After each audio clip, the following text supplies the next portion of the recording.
Perumpamaan tentang lalang dan gandum hanya muncul secara eksklusif di Injil Matius pasal 13. Konteks perumpamaan ini pun masih tentang benih di ladang. Hanya saja di sini Tuhan Yesus berkata bahwa ada musuh yang juga menabur benih lalang di ladang ketika sang penabur dan hambanya semua tertidur pada malam hari.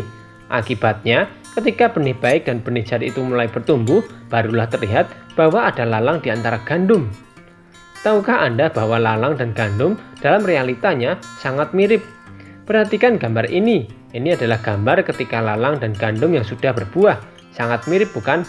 Apalagi ketika lalang dan gandum belum berbuah dan bertumbuh bersama. Lalang dan gandum tidak dapat dibedakan. Jika nekat mencabut lalang di masa pertumbuhan, bisa-bisa yang tercabut bukan lalang, tapi gandum, karena salah mengira antara gandum dan lalang. Tetapi jika tidak dicabut, tuan penabur pasti akan mengalami kerugian karena semua nutrisi tanah yang seharusnya diserap gandum akhirnya terbagi dengan lalang.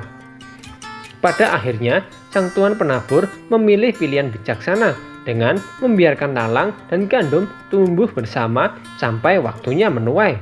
Di masa menuai, para hamba lebih dahulu mengumpulkan lalang, diikat berberkas-berkas, baru dibakar. Barulah terakhir, gandum dikumpulkan untuk dituai. Setelah menjabarkan perumpamaan ini dan perumpamaan biji sesawi, orang banyak yang mengikut Yesus kembali, sehingga menyisakan murid-murid Yesus bersama Yesus. Para murid bertanya pada Yesus, arti perumpamaan ini, dan Tuhan Yesus menjelaskan sendiri apa arti perumpamaan ini. Penabur benih yang baik adalah anak manusia, ladang adalah dunia, benih baik adalah anak-anak kerajaan surga, benih lalang adalah anak-anak si jahat, musuh adalah iblis, waktu menuai adalah akhir zaman, dan penuai adalah malaikat. Ketika akhir zaman, para malaikat akan mengumpulkan segala sesuatu yang menyebabkan berdosa dan orang-orang yang melakukan kejahatan.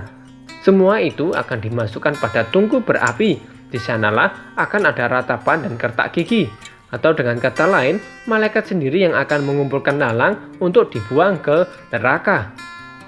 Sedangkan benih yang baik, yaitu kita orang percaya, akan bercahaya di surga. Dalam kehidupan sehari-hari, tugas kita bukanlah menghakimi orang lain sebagai lalang atau sebagai gandum. Ingat, bagaimana teroris seperti Paulus yang membantai pengikut Kristus ternyata adalah benih yang baik yang membuka jalan Injil bagi bangsa lain. Maksudnya di sini, kita sama sekali tidak berhak untuk menentukan orang lain sebagai lalang dan juga gandum. Bisa-bisa kita salah mengira lalang ternyata adalah gandum, atau mungkin sebaliknya. Itu adalah tugas malaikat dan waktunya pun hanya satu kali, yaitu di akhir zaman. Di akhir zaman, ketika lalang dan gandum sudah berbuah, barulah terlihat dengan jelas siapakah anak-anak kerajaan surga dan mana anak-anak si jahat. Serahkan tugas itu pada malaikat di akhir zaman. Tugas kita sebagai pengikut Kristus hanyalah menyirami, memupuk, dan merawat benih-benih sambil menunggu waktunya menuai. Artinya, sebagai sesama pengikut Kristus, benih itu yaitu Kristus telah bertumbuh di hati kita. Jadi kita harus saling menguatkan dan memelihara iman sampai kita semua berbuah dan siap untuk dipanen.